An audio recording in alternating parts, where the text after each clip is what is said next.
Welcome to the 700 Club. The Israeli government is expecting a ruling from the International Court of Justice today, and it could order them to stop their military operation and pull out of Gaza.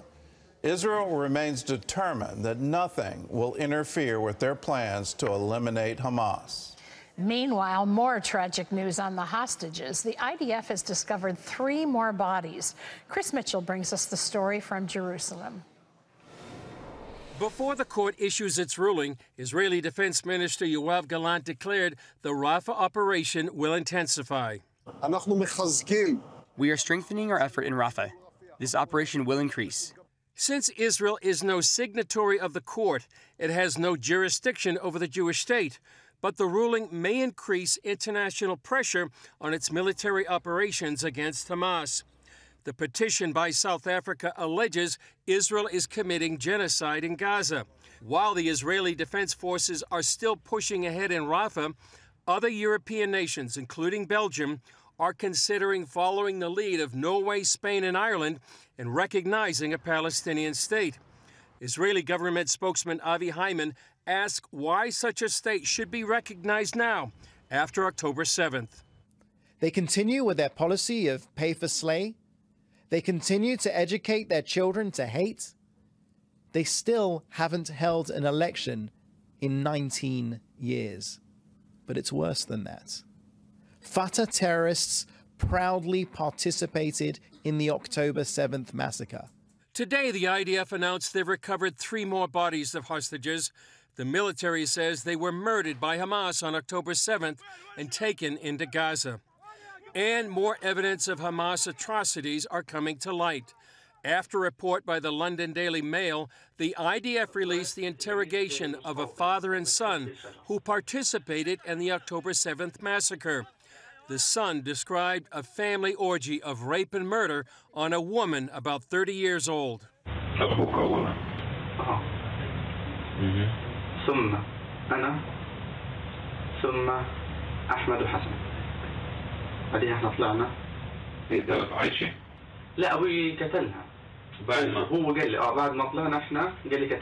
It's because of these kind of atrocities that Israel says Hamas must be destroyed.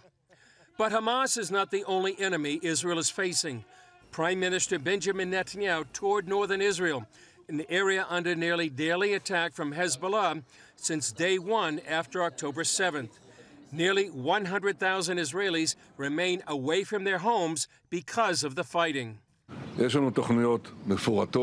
We have detailed, important, even surprising plans, but I do not share these plans with the enemy. These plans are designed to do 2 things. First, restore security to the north, and second, return the residents safely to their homes.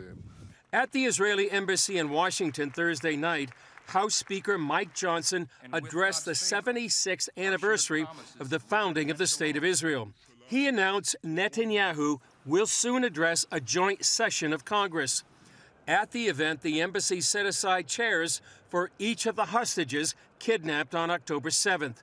And Johnson promised the darkness of that day will not prevail. Sadly, since the massacre of October 7th, we have seen an alarming increase in the dark forces of anti-Semitism and terror and oppression. Let me say this as clearly as we can.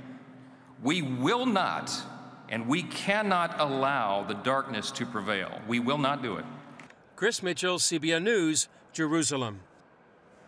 Well, you look at this and truth has been stood on its head. You look at what happened on October 7th, a clear face of evil for the entire world to see, the horrors of it, and then the hostages being taken back to Gaza, being held in tunnels, refusal to return them, refusal to surrender, to lay down their arms, using the entire civilian population of Gaza as human shields, using schools, hospitals, mosques, places of worship, places of assembly for neighborhoods, as protection for rocket launchers, for stockpiles of automatic weapons, all of these things happening before our eyes. And then the international court comes in, the international community comes in, and who do they blame? Well, they blame Israel. It makes no sense. It doesn't compute at all. Why now start calling for a Palestinian state where that Palestinian state, every single one of them is dedicated to the destruction of Israel? You look at that and go, why in the world would you recognize that? That's a terrorist state you're forming. They teach their children to kill Jews. They celebrate people who murder and destroy. That is part of the payments that they make to their so-called martyrs. And it's all done with the approval, the tacit approval of the international community. And now you have overt approval where we will reward you for this and will move Israel aside in order to make room for you. It makes no sense. As Christians, we stand with Israel. We stand for the truth here. What happened on October 7th, we will never forget. Hamas has to absolutely be eliminated. Anyone that shares the ideology, no, we will not join you in the river to the sea chant. No, we know what that means, and I hope everyone gets that message. We stand with Israel.